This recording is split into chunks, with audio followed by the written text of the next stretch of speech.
ভাস্কর্যটি মুক্তিযোদ্ধার নয়, পাক আর্মির আদলে হয় ভাঙ্গারির দোকানে বিক্রি করা হয়েছিল। তবে ঘটনাটিকে বিকৃত করে অপপ্রচার চালানো হচ্ছে। বর্তমান অন্তর্বর্তী সরকারের সময় মহান মুক্তিযুদ্ধ নিয়ে কোনো বিতর্ক নেই, কিন্তু এটিকে একটি মহল রাজনৈতিক ইস্যু বানানোর অপচেষ্টা করছেন, এমন অভিযোগ করেছেন প্রখ্যাত ভাস্কর ডক্টর আমিরুল মোমেনীন চৌধুরী।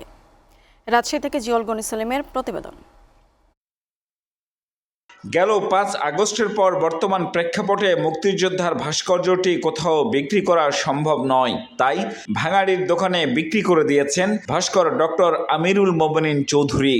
এমন সংবাদ গেল কয়েকদিন ধরেই মূলধারার গণমাধ্যম এবং সামাজিক যোগাযোগ মাধ্যমে নানা আলোচনার জন্ম দিয়েছে।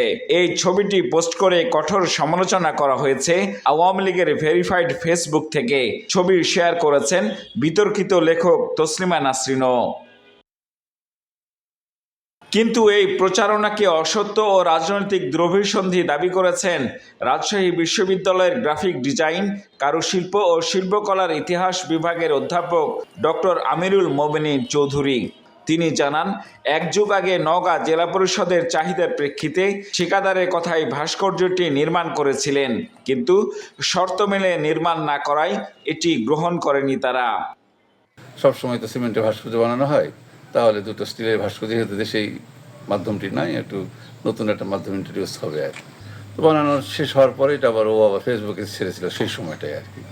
তো অনেক লাইক টাইপ বলেছে, খুব খুশি। পরে আমাকে দুদিন পরে এসে বলছে, স্যার এই ভাস্কর্য তো আপনি নিতে পারবেন না। কেন?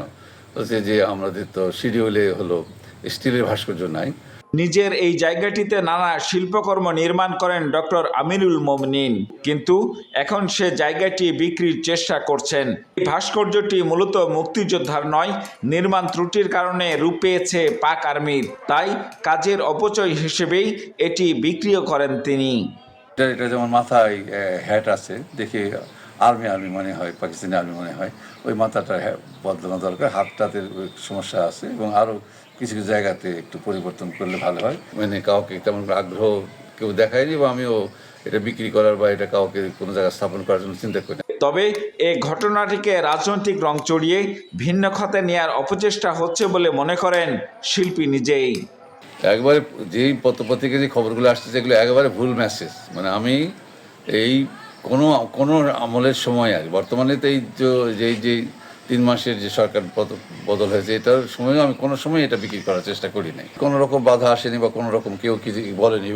মুক্তিযুদ্ধের ভাস্কর্য নিয়ে তো কখনো কোনো কথা বলে নাই। যদিও ভাস্কর্যটি এখন ফিরিয়ে নিয়েছেন তিনি। নির্মাণ ত্রুটি সংশোধন করে কুড়িগ্রামের একটি জাদুঘরকে বিনামূল্যে দেয়া হবে বলে জানিয়েছেন অধ্যাপক আমিরুল মোমেনীন চৌধুরী। জিয়াউল গনি সেলিম, এসএটিভি, রাজশাহী।